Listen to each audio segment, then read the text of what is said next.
You too? What's up? It's Hang a on, little I want to turn off my camera. countdown. Yeah, I know, it's fun. You see it? I saw it this time because I didn't put it in my pocket because I'm walking and I usually when I'm on Yeah. the phone with you, I'll put my phone in my pocket or phone the phone anyway. Wait, don't put that away. I want that. Okay, perfect. Thank you. I'm making a coffee now. Cool beans, dude. What's happening? You want to play ball? I'm going to play ball. Something very stupid at work, which is always fun. What happened? So Tell you me a know little bit. Tell me a little about work, dude. so there's a few things. So the work I'm talking about now is my PhD. Hmm. I'm getting a PhD in biotechnology from the Hebrew University Right. in Rehovot, not in Jerusalem. And my Okay. thesis or my question is about the how we can fabricate peptides, which are essentially proteins, and mix them with nanoplastics so that we can create sensors that can tell us how There's food plenty of is that in people's spoiled. balls these days, right? Something like that. Yes, but not the sensors I'm building. If you want to go off of that, there's a lot of articles going into research behind how nanoplastics, or what are they called? I think nanoplastics, They are call them affecting microplastics. microplastics are affecting sperm count. Right. Okay, we'll talk about that after. So anyway, so you're trying to mix peptides, which is proteins, and nano.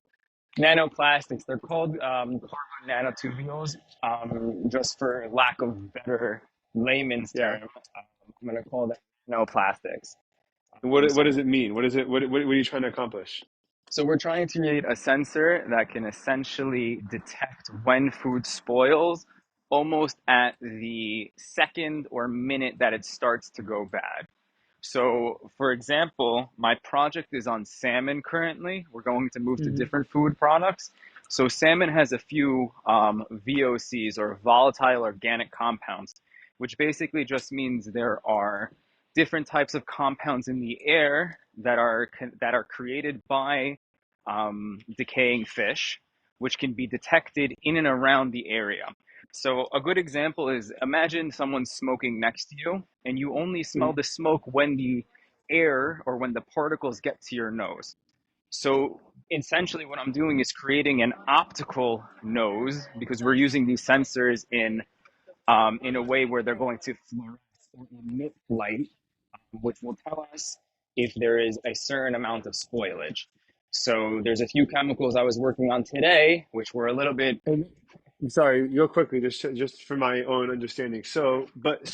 You, you're basically going to examine either at what point a salmon will begin to grow this, unhealthy bacteria or whatever it is, or or are you look or are you looking for what causes it, or at what point, like how to detect it?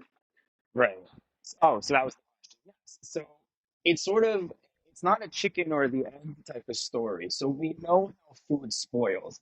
Those mechanisms are very well known throughout literature, science. People know it that X amount of days you have this type of bacterial or Right, just right. So it's more just about just detecting, like, okay, is this salmon good or bad? correct. So it's a little bit of a higher level where the intention is to get to a point where we can do it sort of based on time. Like if you know that hour 45 post frozen storage that something spoils with this amount of compound Oh, I'll, cool, cool, I'll cool, throw cool. it's called trimethylamine, and trimethylamine is the compound that really gives fish its fishy smell post death or post mortem. So there's a Right. lot of interesting articles, and I know that as someone like yourself who loves sushi, they go into in depth on this article about how to kill fish to make sure that these things don't happen. Because with this TMA or trimethylamine, it has to do with a lot of stress that is caused to the muscle system when a fish or something is killed, right? Because it's a lot of stress on the body when they're caught, they're taken out of water. So it already starts that whole Oh, no process. way. So based on the way that you kill the fish, or the way that the fish dies, is it could potentially spoil or become less good, less quicker or slower? Exactly. It could become also the taste could be different and the texture could be different. There's a lot of Wow. things. Based on the way that you catch it, or based on the way that it dies. Correct. So there are things Wow. called stress hormones, as well as heat shock hormones. There's a lot of research. My master's worked with heat shock proteins. There are effects on the mitochondria and apoptosis, which is cell generated death or cell operated death, depending on where you learned it in America or Europe. It changes by the definition. Um, Okay. but there's a lot of cool things in the food industry now that are dealing with this because biosensors, which is the general umbrella term that you use for all of this, biosensors are becoming the hot thing now in science. Okay. And what are they? And they're just being used in general to detect whether food is spoiled or not. What are biosensors being used for? Biosensors is like, as they like the buzzwords as integration and biointegration. Biosensors is a very large term that encompasses, let's say, sensors that can detect how much oxygen is in a tank of water for fish and what's needed, the chlorine level in pools. It's just a glorified way to be like, we're testing this through either Gotcha, gotcha, AI gotcha. or So it doesn't really technology. mean it just means that you're testing it, You're testing it, but so what it does mean when you get more specific. So mine are nanosensors. Why are they called nanosensors? Because they're very small. So the right? carbon nanotubules that we use are nano size, which is in the nano realm. There's nano, there's pico, there's different sizes that you could only really see sometimes under either a light microscope or an electron microscope. So Okay. it's a very interesting process. So what we did in my lab is that we synthesized peptides, which are essentially chains of proteins that are then sonicated together. With sonication is just a process in which you are sort of using sonic waves to connect two things together. And so Okay. So, no, go ahead, go ahead. no, no, no. Go ahead. I'm with you. So we connected those together, and what happens is that when one of these analytes or one of these particles are in the air, they fluoresce in a certain range where you're able to see it and calculate it on a computer, which is where the machine learning aspect comes in, and which is where we're trying to build on. Where I can tell you, at minute 45, I can tell you now that you have 2.5 hours until your food spoils. That's really cool. You, so you could, so hypothetically, if you were to bring this to market or your lab were to bring this to market or an application, it would be like I could be grilling or let's say I'm having a barbecue and I use this device, this product, whatever it is, and then I see that I could keep my meat out for 2 hours or an hour and a half before bacteria starts to build on it, and then I know that my food has a certain lifespan that's the best time to eat it by. Exactly. So it goes into the fact because the faculty I'm in is the faculty of agriculture, which is a whole nother story how I got here in the first place. But either for later in the podcast or Another another episode, podcast. yeah, yeah. Essentially, yes. So the goal, and I'm sorry about the noise, and the goal here now is to create a chip that you are able to put into a package, whether it's meat or like hamburger meat, or whether it's fish, you want to be able to detect them by using some form of, it could be infrared, it could be some form of scanner. Ideally, it Hmm. would be like a QR scanner, or you can even put it on your Yeah. phone where we create an application that reads the level of fluorescence, that reads the That's so level, cool. So right? it doesn't even have to be necessarily a device that I buy and I like scan it. It could be integrated into my phone or my watch or something. 100%. So it So cool. just need to have something to read the sensors. The sensors do all the work. So the sensors work sort of like in biology, it's a lock and key model, but it's a very simplistic way to explain it as well. The lock and key model means that there's literally like, let's say, a hole and a molecule fits into it and sort of locks into it like a lock and a key.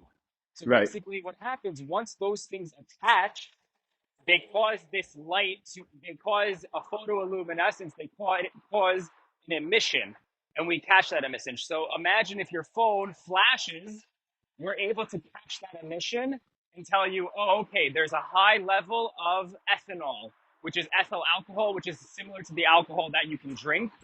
And Hmm. if there's levels of that, we can tell you, This means you're in the later stages of spoilage. We suggest you throw it out. Cool. Awesome. Awesome. That's The really, same really thing I cool. did at work was dealing with chemicals that I should have been under a chemical hood, and I was like, "What's the worst that can happen?" And now my throat hurts. Oh no. Well, I hope that's the worst that happens, dude. So we get trained relatively. So what a lot of people like to call PhDs is your PhD training, right? You're training to be a scientist. So in our whole training, they gave us safety testing. And in the safety testing, they tell you always look up the level of poison, the level of hazard, the level of this. So the hazard I was dealing with was, which is sort of exactly what happened to me, which is just it's gonna be corrosive to your throat, but depending on the level of the concentration level, you should be fine. So you, so you knew exactly what was going to I happen. I didn't think so. The thing that I was surprised by is I didn't think it was going to be that quick, but also the whole lab, the whole building hated me because the whole building now smelled like fish. Oh gosh. So Gotcha. I was Well, if it trying to wasn't you, it'd be someone else, right? So that's the funny thing. Every year there's someone, not necessarily on the same project, but being in the realm of agriculture, think of like manure and just smelly things from nature. That's everything we do in our lab. It's crazy. Yeah. So So if it's not funny. being smelly victim number one, it's someone else. Yeah, yeah. Or not really a victim, a perpetrator, I would say. But yeah, definitely. But So funny. that's the PhD. So it's not necessarily just zoned into salmon, though. The salmon is just the current application that you're working on. So yeah, it's the way PhDs sometimes work, especially from what I'm seeing specifically in the realm of food.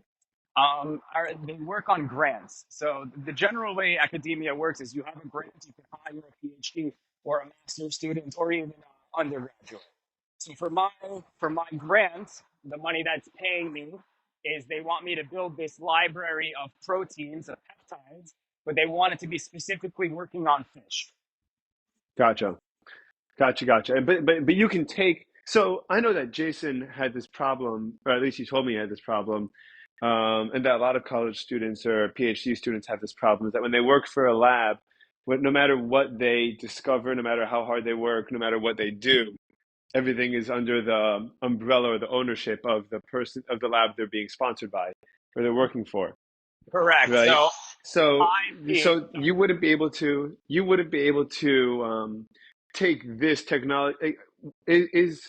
Is what's unique about this person that's funding you the fish application or the general application of all across all foods and like sensing, detecting the bacteria or the potentially hazardous, growths. what's new about it is exactly what you just said. The sensors are a new technology that has And been that's what they're getting ownership of, the censorship, not the actual fish in particular. It's not like, oh, I could take this technology, you keep the fish and I'll go work on ground beef or something like that. so 100% yes. The question is that when you sign with the university, it's again it's contract law and it's IP law. So intellectual property with universities, there's always, I mean, if you watch The Big Bang Theory, they have a very good episode about this. But it's super complicated, and at the end of the day, the university owns you. Like what you get in return is a degree, and they're paying you to do research. So it's in my head, it's worthwhile because my professor also has created 18 companies out of his lab in the 40 years that he's been in the university. So the Right, but idea, how many times do PhD students get a piece of that property, if ever, or so always? I don't know.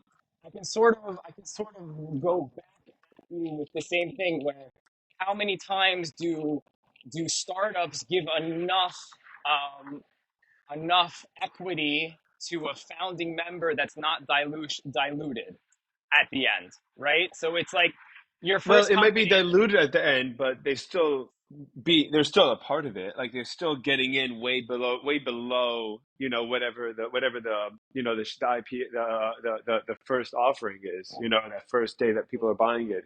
So like, okay, maybe it gets diluted a little bit, but they still get to be part of the company. My understanding is Sure. that I don't know. So are like if this happens, if this makes it big, right? And you've been a PhD student, working on this. what are the odds that you, or do you have anything that you're going to be either like guaranteed a job or get a part of it or do anything, or you just get to say that, hey, I worked on this, and you put that in your resume? A mix of both. The question is more of what happens, because this could, the idea that my professor, my mentor has, is that it will be a company eventually. So the question Right. now is that when is that in the scope of my PhD? And if it's not in the scope of my PhD, well, tough luck. You can write it that you were the head leader of, let's just call this, Right. So let's just he call wouldn't this. have the loyalty to you to like call you back and say, hey, this company's doing great. Well, and you did work on this for X amount of years. Why don't you come on board? He Well, won't do so that to you, probably. that's the question. The question is that is it a loyalty thing? Like my professor is also in the unique position that he doesn't need another company, and he's also going to be retiring at least by the end of my PhD. So the question is that if someone else takes over the lab, is is that going to be something that will Yeah, I could change? imagine that'd be a problem. I could Right. imagine that would be. Like if I'm What's if it was me and I was coming in, and I walk into, I mean, it's almost like the same thing as like if a bigger company or any company buys out another company. You walk in, you see which employees are there, and I don't care how many years you've been there. If you're not carrying your weight or you don't fit into the model of what I want, then you're gone. I'm sorry, I bought the company, I didn't buy you. And that's the end of it. I mean, it's a question because academia is always funky. Like we said with IP and with, in general, universities, it's always funky. Working at the company I currently work at and trying to get partnerships with universities is always, always, always, always complicated. Um, Again, it's a lot of contract law. It's a lot of contracts in general, and it's a lot of ins and outs that the universities have are very antiquated. And while they have the ability to change, if it's not broke, don't fix it type of rhetoric is always seen at these places. Yeah, but even if it is broke, they're not necessarily incentivized to fix it. That's true You too, know, because it's so free this labor. exactly. It's exactly the same thing that you say to PhDs, like tough shit. You're getting a PhD out of us, which is a world class education. So You you think can it's always worse? Do you think it's worse to be a PhD student under, that's not getting any credit for, let's say, the 3 years of the working on something? Or is it worse to be a college athlete that's not getting paid? So I think it depends because I know that now. I know that now they get paid. I know they get paid, but I'm talking about, let's say, go back 5 years. Right. Would you rather be? Would you rather be a? Do you think it's better? Do you think it's worse or better to be a? Let's say to be a UCLA, Division I basketball starting point guard, or whether you're a PhD student at Stanford. Are And like either you? way, you're not getting either way. Like you're getting the experience and you're getting the skill set, and you're clearly some of the best. You're one of the best in the world at whatever it is that you're doing. But you also know that for 3 years you're not getting anything. But like, listen, if you're a starting point guard at UCLA, pretty good odds of you getting into the NBA if you're good. And if you're a PhD student in a really successful lab, chances are pretty high that you're going to do pretty well when you graduate, right? So, which do you think which do you think has it better or worse? Well, let's go. I mean, I'm a scientist. Let's go based off of statistics. I Okay. Do you choose have my any? profession. There are. I don't know it off the top of my head. I saw the statistic yesterday. It's like out of the 7,000 players in college, only like 700 make it to the G League and the NBA. There's statistics on this. I take my chances. If you asked me 2, 3, 4 years ago if I would do my master's and my PhD, I'd say yes, because I know that 50 after. players, 60 players are selected at each draft. No, that's not right. Oh, only 1.2% of collegiate basketball players make the jump from college to NBA. Yep. So That's I nothing. I would take my chances every single time with a PhD. Now there are people. I think I want to say it's Jimmy Butler, and I'm not sure if it is or isn't. But there are a few NBA players that do finish their degree and Yeah. and do something with it. And I don't want to say Jimmy Butler for lack Oh, of yeah. I've heard of a bunch of guys that did that. 100%. So it's like on the off chance that I was smart enough to complete my degree as I think advanced. Russell Westbrook did that.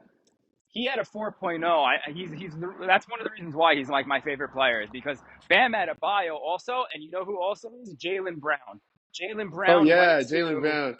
And there's a guy in the Knicks. Oh man.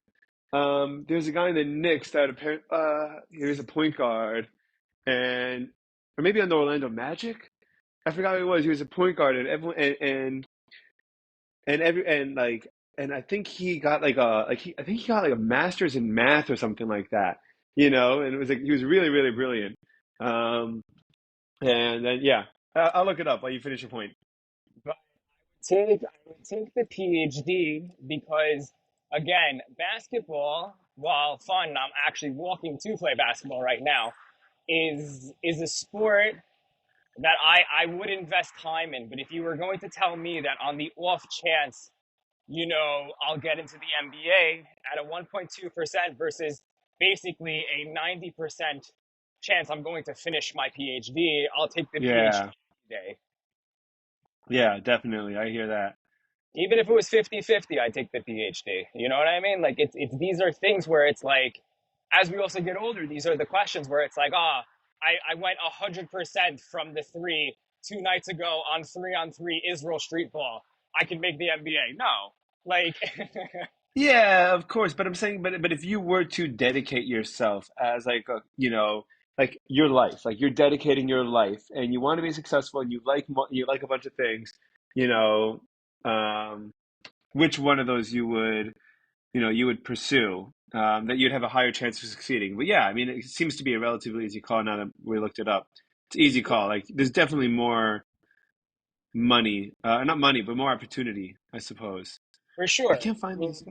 Yeah. It also depends on like where you live. Like, would I have done my PhD if I was in America? No, I don't think so. I think the economy of PhDs in Israel is a little bit different than it is in America. When you have a master's in America, you basically can get almost any job you want in It's science. not true today, by the way. It's getting harder, but back when I finished my master's and I spent 3-4 years not in academia, that was sort of the case where I was comparing Israel to America. Now it's much harder, the economy and impending recession. But in Israel, the PhD economy is that if you don't have one, you're not really going to progress. And especially now, also with war and with an economic downfall or recession, I'll Hmm. use a little lighter word than that. Yeah, sure. Like, it's safer to be in academia for the next 4 years. I hear that. I definitely hear that. What's been your favorite? You've been in high school, community college, undergraduate degree, undergrad, master's, and now PhD. So far, what's your favorite? I have different phases of what I liked more. I can say college was really a lot of fun. You Almost, loved Rutgers, right? I loved Rutgers. I thought Rutgers also made me realize that I do not want to go to medical school. Right. And it Because made me that was what do you call it? That was Orgo, right? Orgo, but it wasn't just Orgo. I did okay in Orgo. I did okay in all my studies. But what really made me realize was after finishing, I had to start studying for the MCAT, and the MCAT is the medical school entrance exam, Yeah. um, which is not the what do you have to take? The LSAT for law school? LSAT's law school, and I think GMAT's business school. It's just the GMAT or the LSAT for medical school. And I sat down Right. that summer when I finished, and I actually that winter because I finished in the winter in the fall semester, and I was sitting in Israel. I was in Rashit. I was in a yeshiva being a dorm counselor for In six Beit months Shemesh. Yeah, in Beit that's right. Shemesh. And as I'm sitting there, I'm studying and I'm studying and I'm getting questions right. I'm doing all these things, and I stop and I say, I can't do this for the next 4 years. It's more than 4 years, by the way, depending on what your For concentration is. quote unquote hard part is the schooling, and it's the hours and everything like that. I couldn't do four. I was burnt. I couldn't do But you're 4 more doing it years of now. schooling.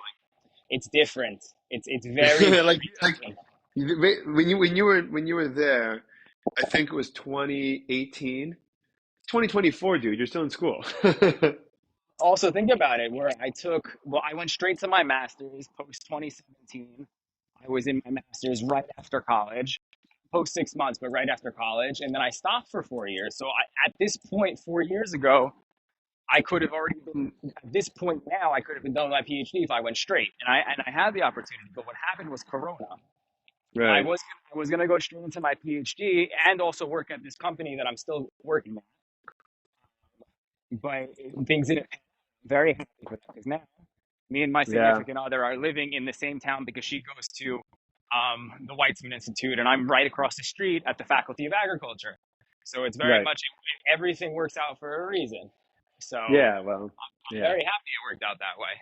But to answer your question, it's a mix between my undergrad and my master's. I haven't been enough into my PhD to really say like this is my favorite degree or university. I do love the organization. I do love the freedom it has. I do love the fact that like when I say, "Oh, I'm a PhD," people give me a look and they're like, What's the "Oh, biggest difference? What's the biggest difference that you would say between like day to day between master's and PhD? You have a lot more freedom as a PhD, right? a lot more freedom, a lot less classes, and I have a lot more control of my research." My master's professor always told me it's just your master's, just finish it and then move on. Whatever you did after, whether it was a PhD or whether it was the workforce. He's just like, your master's is 2 years. You're taking courses. You're taking roughly 24 credits within your first year, which is Hmm. insane. It's a lot of coursework. It's a lot of things, and it's high That level. is. How do you do My 24 credits in a year? Israel doesn't really have like a summer course. You can take courses basically like all year round. They do have two semesters, but things work differently because unlike the American system, in Israel you have just a final exam, but you could take that final exam twice. So God forbid Right. someone fails the final exam, you can take it again and hopefully pass it. Gotcha. Gotcha. That's Israel, convenient. I think did that happen to you? That happened to you once, right? it happened to me only once, which was great. I Yeah. didn't. It was my first exam in Israel, and the professor was like one of these heavy set Israelis with a heavy accent, and we were Mhm. learning antibody engineering, which is a very um, complicated topic on its own.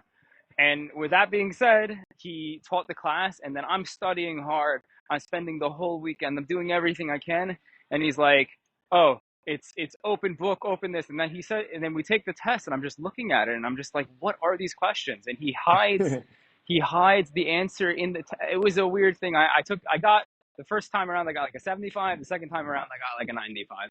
But it's just Nice. learning. So you figured it out. It's really learning the atmosphere, if that's the word for it. It's learning how to learn. I think that's what I could really accredit my master's to. But also, like that was the first year I was in Israel. So if we're talking about what I liked more, I loved the social aspect of Rutgers. I loved going to parties, hosting parties with friends, and going to Ari Mendelow's apartment for the weekends, and going out to the bars, and like everything was super fun. I had a real college experience, which not a lot of people have here in Israel. And everyone's like, "What is it like? What is it like?" I'm like, "It's You definitely remember not." our first? You remember our first was it a Centurion? Was Is that that what it in was, or Israel? was it Power Hour? No, no, no. In Rutgers, dude. In Rutgers. When I came to It's visit, I think Power it Hour. was your birthday. It was your birthday, right? So it was the middle of August, Yes. and Yeah. um, When's my birthday? it's July 22nd, 23rd, 21st. 21st. Um, so, dude, so yeah, so what happened? And the context was that I discovered Power Hour when I was in Israel for the year, because it's really most of what we did was drink. And Power Hour is you drink a shot of beer every minute for an hour. Um, and generally speaking, there are videos on YouTube. There are like, mix-ups or compilations, or you could just be with your friends and just literally just set off a timer, and every minute you just drink a shot of beer. And so I was in English class, and I was with Ari, and I was texting Ari while I was in Shakespeare, Introduction to Shakespeare, I think, or one of these stupid classes. And I mean, complete side tangent. I think it's so dumb when professors just hire three TAs and they, lecture twice a week for an hour and then they don't do anything else for the class. And these TAs who you're not paying for, who are a bunch of, not always, but a lot of times relatively silly people, or at least, just a couple of years older than you that are just grading your papers or giving you, these discussions. Um, it doesn't, it kind of feels a little bit like a waste of education or a waste of time or a waste of money. Um, Although I could be wrong. I could be wrong. No, I could be wrong in terms of like how much they actually do. And like, I don't know that the professor would have done a better job than they have. And not even that, I don't know that the professor would have been able to give us the time that the TAs, were able to give us if we needed Exactly. it. So, um, just a little bit of that come together, give benefit of the doubt for whoever could. Um, so so I'm sitting in this class and I'm texting Ari and I'm like, we should make a Disney themed power hour where every minute is another Disney song. And he was like, I'll do it right now. And this was the semester where I think he was about to fail out of college. Do you remember that? He was on probation, I think, for a He semester. had a 1.7 GPA. Something like that. He was so funny about it. He was like, "Yeah, it happens." Like, Listen, I the don't know. It doesn't man's really happen. I mean, he's doing great, so who the cares man's now? doing But great. He's a what is he? Something for yeah, Microsoft. he codes for Microsoft. Um, Crazy.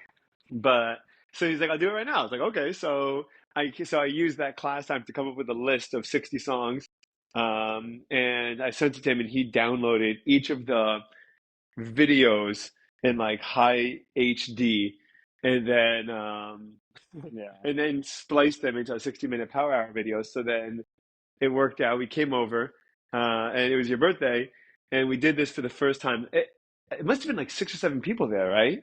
That did it. That, Something that like did this that. together. Something like that. Um, and then at the end, we're like just plastered. We're just we're just Yeah. finished, and we take a walk to. I think it was And the 100-minute donuts. one though.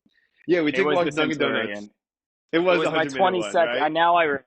It was my 22nd birthday, and we were there with Ari's roommates and I think one or two other people. And yeah, we walked and we were just like wobbling and Yeah. there's a funny GIF about it where it's like the walrus is like or meme where it's like me and my friends going to get food at 2 in the morning and they're just like hobbling on their stomachs like top of it Yeah. like type of thing. Yeah, And and that was us. That was legitimately us. So we were hobbling over to Dunkin' Donuts, the only place that's open at 2 o'clock in the morning. yeah, And I think I got two tuna melt bagels after 100 shots of beer on in 100 minutes. Texas toast. What? On Texas toast. Yeah. And I scarfed one down and I scarfed the next one down and I just puke everything Yeah. back up. It was crazy. I can't imagine, dude. Do you remember how unhealthy I would eat? Unhealthy I used to be?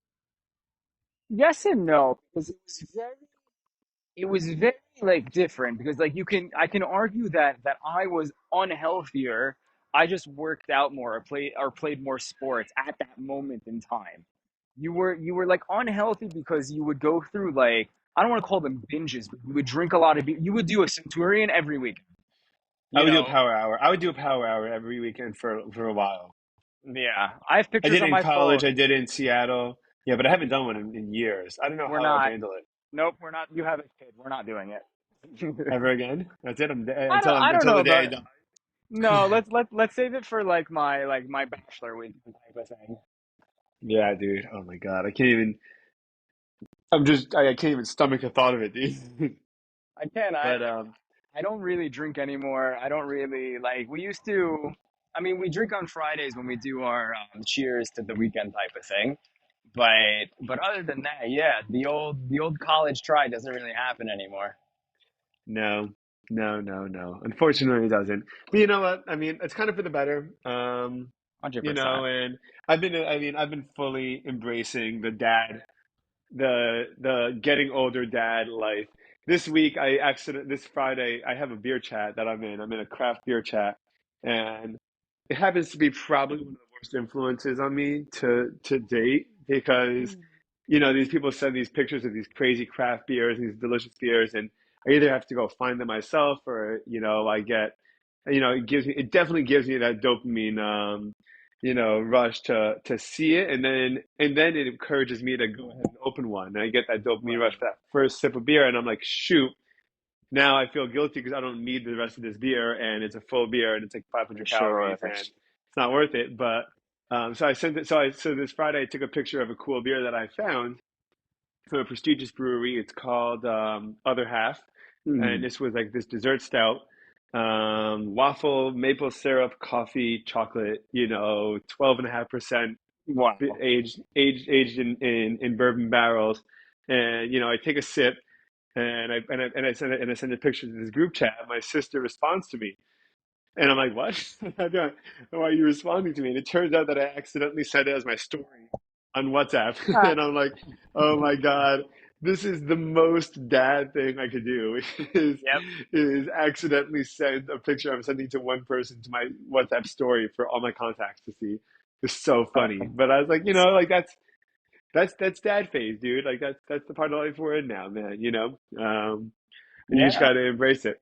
Did I tell you what happened with my mom? And she was looking into a girl for Yoni, Right. um, and she, someone thought it'd be a good idea to set them up, and she's doing a little bit of background, homework just to see what her family's like and see what she's like.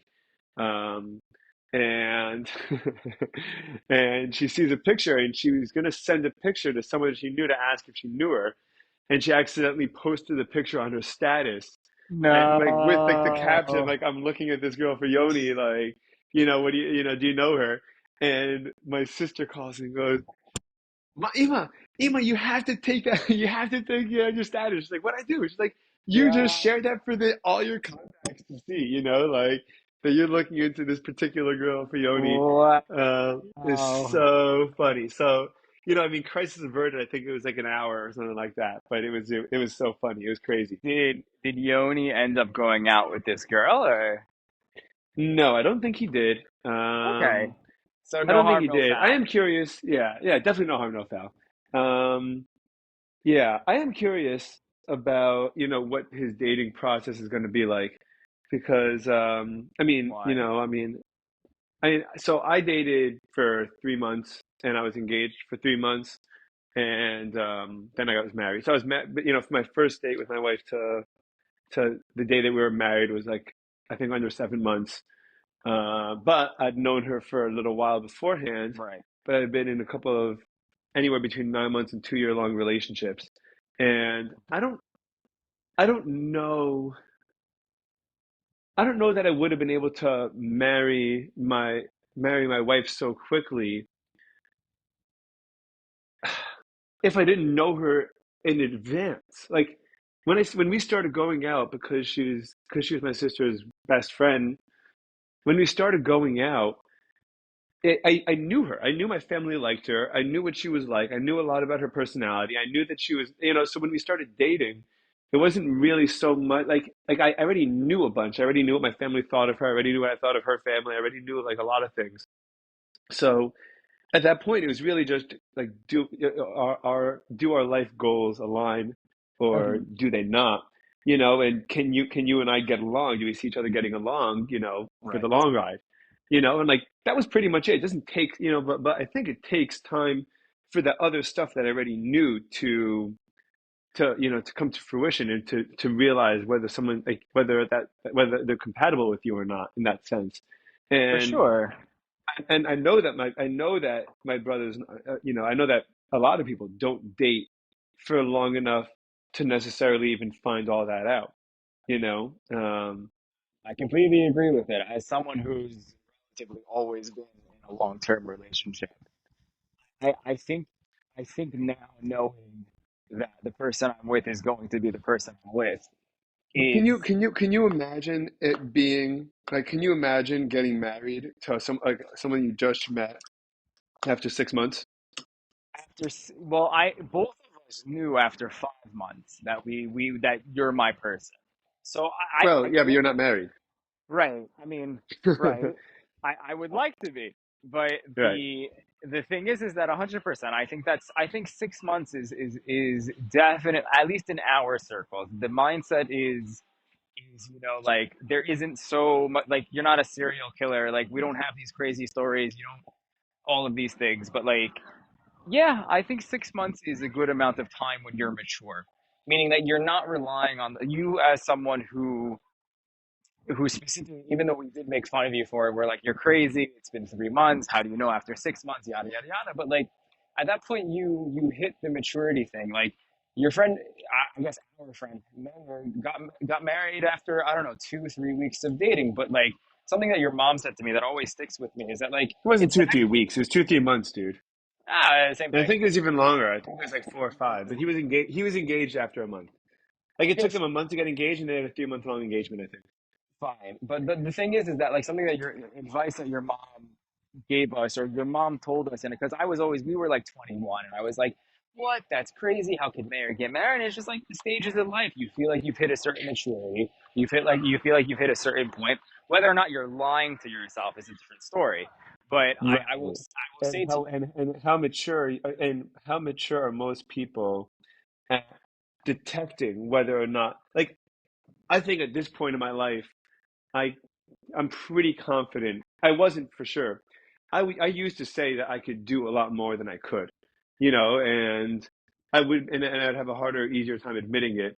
Now I think I feel like I'm much more calibrated as to what I think I'm capable of doing or not, or whether I'm being honest with myself or not. And I think that's a really, really important skill. I think it's a skill. To know whether you're BSing yourself is a really, really important skill because no one else is ever going to call you out on it. right, and that's something that I within our friendship. It's been so long. Is that something that I've learned from you specifically? Where I used to be like, "Oh, I know this and I know that," but I've learned to say I don't know a lot more than I say I know something. Right? Yeah. So it's something that's like also with maturity. Like I knew that my significant other currently is the girl that I want to marry, is the woman I want to marry after 5 months, but that took maturity of going through two-year relationships, 1 3-year relationship, and really being Yes. it went Yes. through Yes. going through Yes. all of that to understand that. The question, so I was thinking about this a lot actually recently, right? Because my I'm 28. I got married when I was 20, when I was about to turn 26, right? I was turning 26 a month after I got married. Um, and prior to that, I've been in a couple of relatively long-term relationships, anywhere between 6 months and 2 years. And and through those relationships, I really screwed up a lot and learned a lot and figured a lot out, right? So so I know that I'm only married for just about 3 years now. I know that the first, and I've heard from a lot of people, it's a fairly well known concept that the first year or two that you're married are some of the hardest years because you're getting accustomed to living with to being with one another, and even if you're living together beforehand, like slapping the tag of marriage on a relationship does something. It's so funny because it shouldn't necessarily even do anything. Like if you're living together and then one day and then you're married the next day, nothing really changes except for the way that you look at what your relationship is, Exactly. right? But nothing We're, really changes. right. I mean, we decided to move in together. We decided that it was the right time. We decided that, eventually we're going to be getting engaged. Eventually we're going to get married. And like the thing is that nothing changes, but it's more pressure on a few things. It's pressure to impress them. It's pressure to keep up the quote unquote romance. It's pressure to do all these things When you're married, when you're married, when you're yeah. Because think about it, not necessarily the romance dies, but you have to continue dating the person that you're with. Like unless you lose that vigor, that charm, that twinkle in the eye when you see each other, and you don't want to lose that. yeah, right. So first of all, that happens, I imagine, like anything else, which is the first time you discover a new food, or the first time that you take a shot, or the first time that you go for a jog and you have this really pleasant experience. It's like it's romantic and it's new and it's fresh. And then part of what people do naturally is the more frequent something is, the more you take it for granted, unless Right. you put in effort to not take it for granted, you know? Exactly. Or unless you put in effort like that, you know that you're going to take it for granted to do something about it. You know, I Right. mean, you know, I have friends that, you know, that work from home and their wives are home also, or their wives also work from home, or they're in school, or, you know, one way or the other. Either way, they both, you know, they overlap plenty. And that tends to make I've heard many, many times that makes that relationship a lot more difficult and a lot more strained. And you know, and I tell them, like, dude, get out of the house for like Go to six Costco. hours. Do anything. Go get out of the house. Go work out. Go to the gym. Go work by a friend's house. Go into the office for a day or two a week. Like, you got to do something to make each other miss each other, because it's something to do with your relationship. It's the way that people are, that too much exposure to something, or consistent exposure for a long period of time makes you take something for granted. You know, I mean, it's why we 100%. take our parents for granted. It's why we take our family for granted, for, you know, when we're growing up, and then you move out of the house and everyone appreciates each other more. You know, it's a Exactly. totally different game. Someone who's moved 6,000 miles away from my family, my dad definitely appreciates it more when I'm home. Can't say the same about my mom, but Or even but when you talk to him, he appreciates it more. Even for when you talk on the sure, phone, I'm sure it means more to him. You know, it's something else. both my parents appreciate a call. They appreciate a text, and if I don't text them or call them for a few days, they're like, "What happened? Is everything okay?" So Yeah. it's on lines of that, but also on the same side of the coin, Karen and I both have very different hobbies. But we also don't work together. We come home and we're together, Hmm. but it's also that Hmm. missing where it's like now I'm out playing basketball. I'll be here for the next two and a half hours maybe. You know, Right. I'm obviously gonna text her, be like, I'm on my way home and everything like that. But again, Sure. it's that But you're not with her. missing, Right. yeah, it's that missing type of aspect where it's like, I'm gonna go home to you. It's gonna be great. It's gonna be whatever. Or if we do even absolutely nothing, just eat dinner together and then go to sleep. Like it's just Right. completely, that's just domestication. Yeah. Right. Right. So, but back to the point, because you got a little, or back to my original point, which because you got a little, you know, a little sidetracked, right? So, I was thinking that that because I've gone through these previous relationships, and you feel the same way, like just because you've gone through those previous relationships, that by the Mhm. time you're in this one, you feel like you're more ready to be, you know, to be the responsible best partner that you could be at the moment, right? Because you're like, you know, I mean, I learned from my mistakes, and I did this with this person, I did that with that person, you know, and I definitely did, right? And so I tell people all the time, like, my marriage is so much easier. The first 2 years of my marriage is so much easier because I got married when I was 26, as opposed to when I was 21, or I was 22 or 23, you know, and so the question, you know, like, I think that at the end of the day, I would probably end up being this way anyway, because I think that, you know, my life has, you know, there was a trajectory that I was Yep. heading on, and, you know, my brain was developing, and you know, I was developing emotionally and mature, and in terms of my maturity, and in terms of my expression and my outlook, and I probably would have gone there anyway, but it would have Right. made the first couple of years with Rachel, with, you know, with my wife, a lot more difficult, because because we would have gone through those growing pains together, right? There's this Um, reliance that, like, I think the word you're looking. so I think at the end of the day, no, well, so at the end of the day, let's say, so either way, I think if we were married for 5 years, or we are married for 3 years, either way, I think we'd be where we are now. But I just think that the first couple of years would have been harder. It Right. would have been a little bit more. It would have been more difficult. It would have required a little bit more maturing. And I think that's, you know, back to what you said about my friend Mayer, like, for our friend Mayer, like, he needed to take a couple of years to, you know, or a lot of people do. You know, I mean, that's something we, you know, Rachel is 4 years, 3.5 years younger than me, right? Right. So she's 24. A lot of her friends have been we got married when she was 21. It happens to be that she's pretty mature, you know, just based on her own, you know, just the way that she is.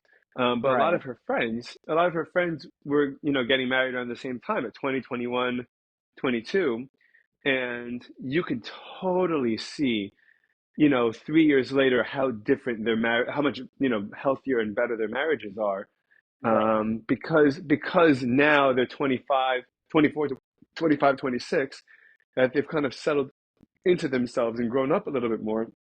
Those first couple of years were definitely hard, but now they feel like they've gone through something together and they feel like they've worked through it, and now they actually feel better than they felt, than if I mean, arguably better than how they would have felt when they just met one another, if they met each other 6 months ago, and now they're more mature. A hundred They percent. feel like they feel like they went through something as a couple. I completely agree, and I think for me it's sort of the same thing. Obviously, with exes, you don't marry them, but I was always looking as someone to be a savior or my guide through life, as opposed to maturing myself. Like there was this reliance on the other, right? And that's the problem sometimes people get into when they get into You marriage think or a into lot of people do that? I think that's a huge problem in relationships in general, where there's this codependency or this type of reliance. And I think that's why a lot of people in their first few years of marriage either sink and they don't know how to fix it because they don't have I don't know if the term is mental maturity, or they don't have the general maturity to have that realization with themselves that, hey, like my happiness is not contingent on my partner. My happiness is contingent on me. And that's why, like, for me, at the beginning of my relationship with Karen, I was like, I felt guilty going on a run. I felt guilty doing these things. And she's like, hold up, dude. You're your own person. Like, I love you. Yeah. Go do what you need. Like, you need to go on a run because you had an anxious Wait, day. but you're saying a bunch of different things. I want to break them down because I think it's important. Because you're Oh, saying a lot of things that are true, but I want to give each one like kind of their own space to I breathe, do right? So think, number one, though, that they're correlated. I do think that they're they connected. are for sure, for sure, for sure. But I don't think I think that it would be doing a disservice to lump them together as opposed to keeping them as independent. Sorry, they're connected, but to elaborate on them each, For right? sure. So the feeling, So, first of all, of being in a relationship to fill avoiding yourself, right? And like you're looking like for someone else to almost like to be your savior, right. right?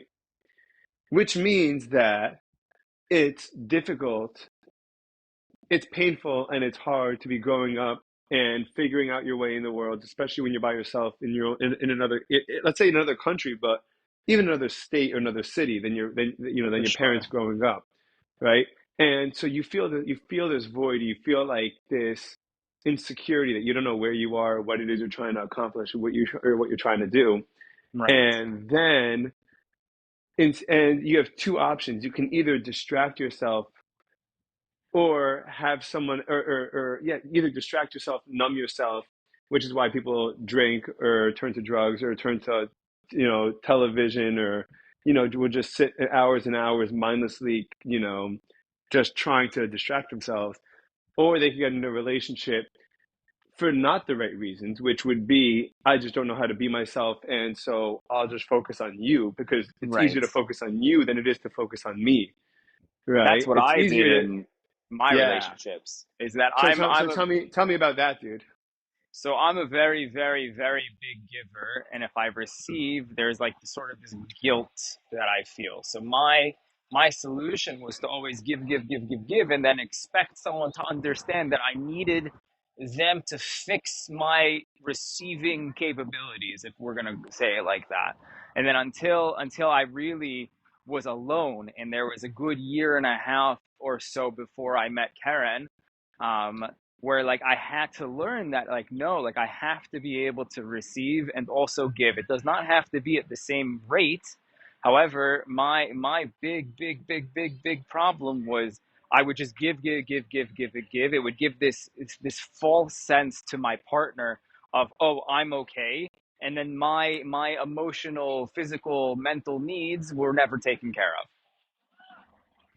And then do you think that ultimately caused the relationships to collapse, or what's the consequence of that? It causes resentment, but it's not necessarily my past relationships had other problems, but it causes resentment that's not necessarily your partner's fault. Because you're burned. Yeah, it's not that it's no, so it's not their fault because they don't know your motivation for being like that, right? They don't Exactly. know what, like they just think that's who you are. Like you're just a loving, caring guy that just wants to do the world for them, and they're happy to be recipients of someone that's taking care of them. Right. And by the way, everyone wants to be a lot of people, most of the world wants to be taken care of.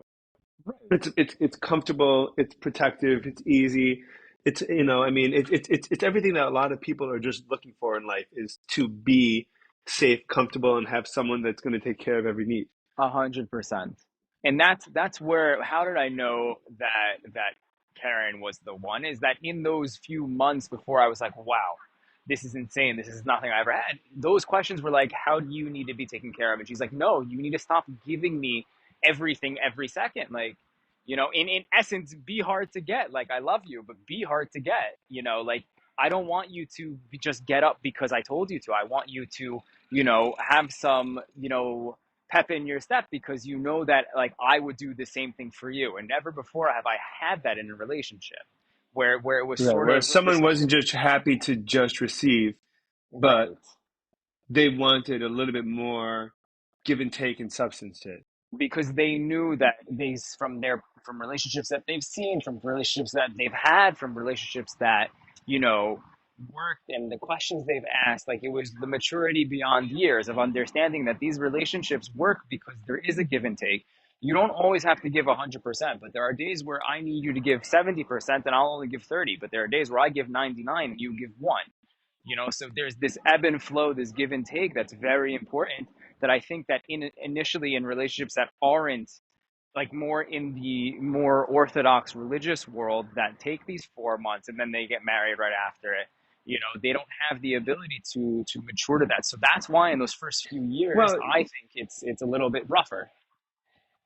okay. I mean, so A, yes.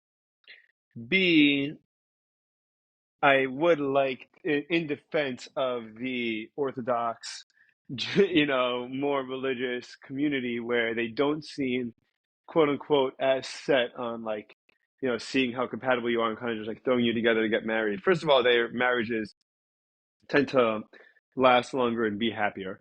For sure. Um, and I think I was talking to my cousin about this because my cousin, kind of grew up in a little bit of the more Orthodox Jewish world, and then became less and less so. And he and I were talking, and he was making fun of the way the Orthodox people date. And he's, I think 31, and he's single, and he's had a hard time with relationships, I think. And and I've said, listen, dude, like Name you starts know with an that M. no, I'm not talking about that. And I'm like, listen, dude. I was like, what makes a successful marriage? I was like, if it's based on on whether the marriage lasts, their marriages have a lower divorce rate. If it's based on how happy they are, right? As in, like, yeah, your marriage could last 50 years, but if you guys spent 30 years hating each other, I wouldn't call that necessarily a successful marriage, right? Um, I I would completely say agree with that. Like, that's an interesting point. right. So they're happy. They tend to be happier. Um, and then if you want to talk about the ability, like family, they have more kids, right? I think like at this point, like the average family is having like anywhere between like one and two kids, and they have like anywhere probably between 4 and 6, and then and they have a tendency to be able to support their family. And like so if you're gonna say so it's like so what exactly is worth making fun of? What are they doing wrong that you would feel like you can make fun of them? Because if they're doing something differently than what you think is normal, but they're different, is successful, more successful by every yardstick that you use to measure success, Right. then like maybe you should date someone for 3 months and then get married to them. But part of what goes into that is, first of all, the maturity of having an idea as to where you want to be, what you want your life values to be. That's a huge For thing, sure. right? So, for example, no one is going to go out with a Orthodox Jewish young man or woman if they don't have an idea of what it is that they want their family to be like, of what they want, of the general idea of the level of religiousness that they want to be, of the general idea of what their relationship with their family is, and what their and where they like just where they're going to be, right? So a lot of this is already predetermined before you even go on your first date. How long does that take an average person to find out? A year, 6 months, Maybe to for find all right. this out? It doesn't take So, that long. well, it does because what you do is you don't have those conversations all in a row when you start going Right. out with someone. You go out, you have a drink, you talk about your favorite band, you talk about the story that you have and your college Right. buddies. And then maybe if you're lucky, you get around to it. And then, okay, the next date. And then the next date, well, now there's an activity date. We're going mini golf. And I can't talk about anything serious in mini golf. Right. So by the time people actually get around to it, um, it rarely they rarely, it takes months for people to get a lot of the serious information that would determine whether or not they're suitable partners for one another, Right. because that's just not the way that the dating culture is. For So sure. now you shave off anywhere between, let's say, to be fair, let's say 3 and 6 months, right? Hmm. You're shaving off 3 and 6 months of time, and now you're dating for 3 months because now those 3 months are to determine, are we compatible?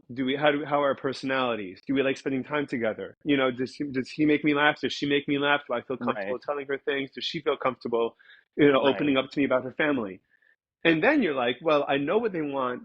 So now you have almost all the bases covered. Now I know what the person wants in terms of family structure. Now what I know what the person's relationship with their family is like and what my relationship with my family is like. Now I know that he and I get along, and I can trust her and I can open up to her.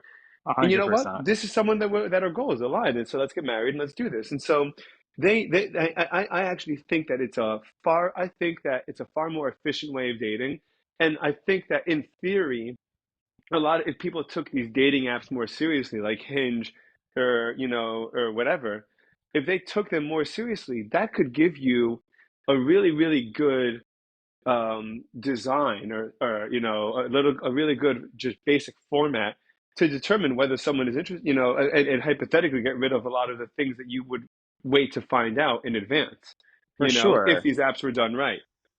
I think the apps leave that to be open to the person because there was a point in the apps where like I would go on a date and another date and another date, just be like it would just be like a waste of time, and like that's the thing. And then when I took it much more seriously, I was like, no, I'm only going on dates with girls that really fit my criteria. Then 100% it was 10, 20, 30 times better. And then these girls one girl I was dating for 2 months as opposed to one date. Another girl was 3 months, and like you know what I mean. It wasn't like I was going on an insane amount of dates because of this filter system. Just to go Right. back also to what you were saying, like I had a conversation when I was working with my adopted family in Israel. They own a vacation company, and one of the people in the office is a Haredi lady who got married after knowing her husband for 2 weeks, and at the end of a month got married. And I asked her, and this was a year and a half, 2 years ago.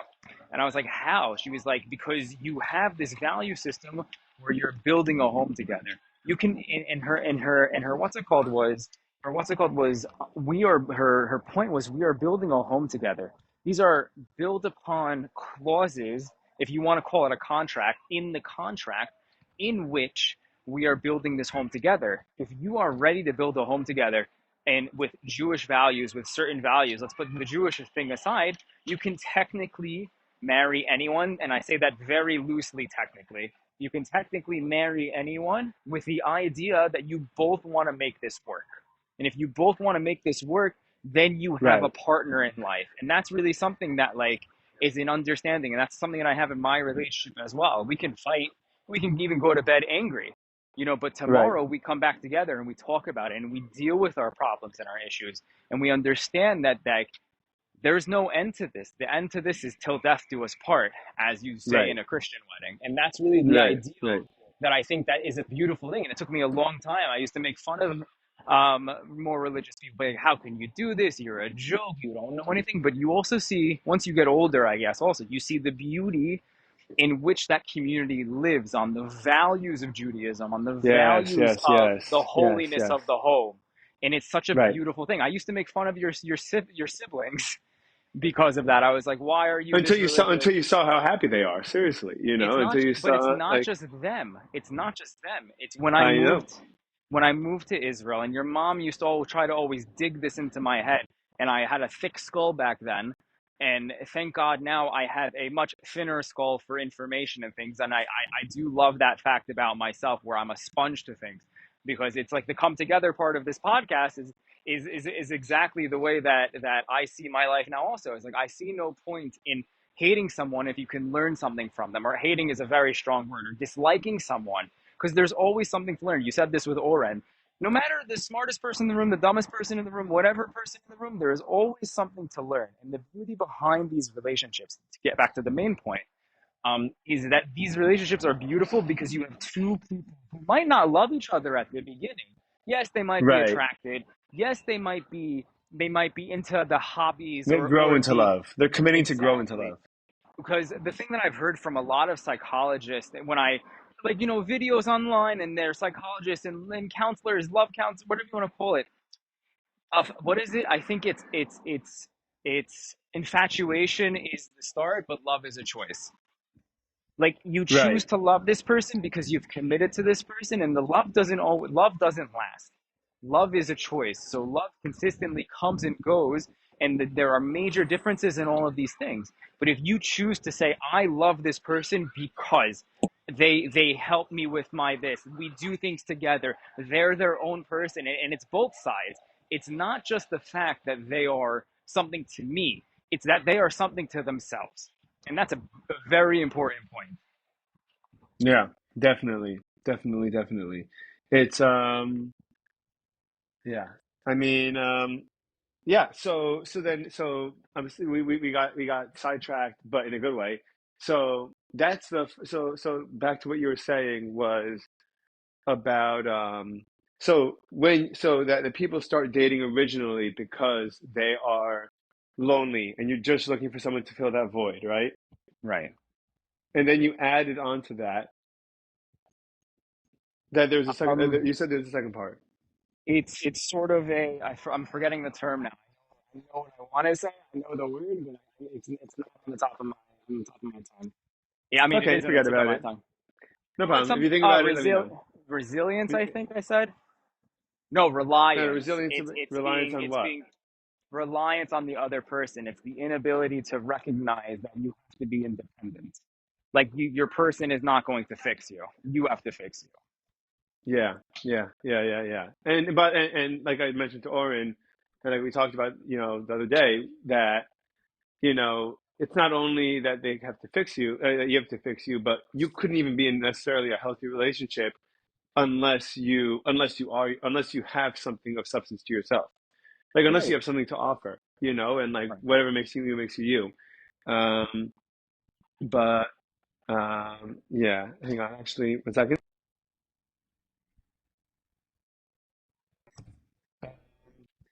But yes, okay, sorry. Okay, I'm back with you. Yoni just walked in. So Okay. from me. Okay. Anyway, let's call this here for now because Yes. I'll let you go play basketball. You're waiting by the park. I And just, I just saw you send me a message saying, "Can you walk away from the park?" I just saw it now. I'm sorry. yeah, all good, dude. All right, brother. We will hop on again soon. All right. Yeah, you got it, dude. Speak to you soon. All right. Bye, everyone.